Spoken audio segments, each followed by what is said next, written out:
Good morning, students. Welcome to the online class. Dear students, today we will write short stories. But before writing short stories, I want to discuss some important points of story writing so that whenever you have to write a story, you must keep all these points in your mind. Dear students, our story is an account of imaginary or real people. Imaginary means that are related to imagination, that they have no connection to reality. So story is an account of imaginary or real people and events told for entertainment. Stories cast a magic spell on all of us and have mind alerting effects. Stories gives us inspiration and sometimes challenge our beliefs. Dear students, story writing is an art. It is the oldest form of written composition. It is a work of imagination that is written in an easily understandable grammatical structure. That we have to follow a proper grammatical structure whenever we are writing a story. A short story is meant to be read in a single sitting and therefore it should be as direct and brief as possible. Means it should not be very lengthy.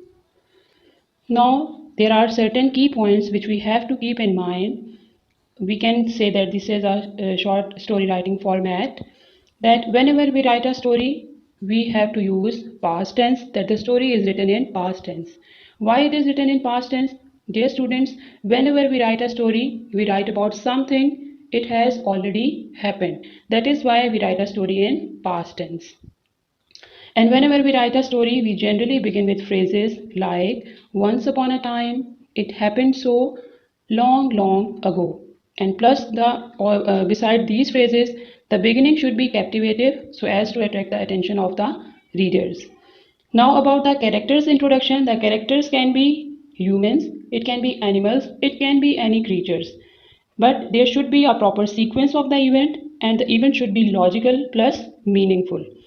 Lastly, dear students, the end of the story should be clear, satisfying, interesting, and justifying. Justifying means it follow a proper poetic justice, that it is not beyond our moral values. And lastly, there must be a message or a moral lesson in the story. Keep these points in your mind whenever you are writing a story. Dear students, we are writing. One is the boy who cried wolf. Once upon a time, there was a shepherd boy. Shepherd is a person who is to look after the sheep or cattle. Once upon a time, there was a shepherd boy who used to take his flock of sheep to the hill to graze on the fresh green grass. Flock is a collective noun as we had done yesterday, and the meaning of flock is the group of animals, the group of sheep. So, sitting there, he had nothing to do the whole day. One day an idea struck him, an idea came in his mind to overcome his boredom. He was bored by his routine as he had nothing to do. So to overcome his boredom, he cried out, "Wolf, wolf." All the men came running with their sticks and to their dismay means disappointment, found no wolf. The boy laughed. As he wanted to overcome his boredom, that is why this activity was for entertainment, that is why the boy laughed. Again, after a few days, he cried, "Wolf, wolf." And the villagers again came running up the hill only to find that the shepherd boy had fooled them. He laughed and laughed, seeing that he had succeeded in fooling them again. Dear students, the boy was doing this only to overcome his boredom and he was enjoying all this activity. However, this time the villagers were very angry and they told him that the next time they would not come. Next day, when his flock of sheep were grazing, he suddenly saw a wolf.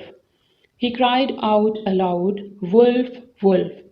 But alas, no one came to rescue his sheep. Rescue means to provide help.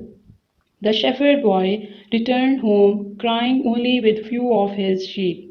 The wolf had taken away one of his sheep and few of his sheep had fled.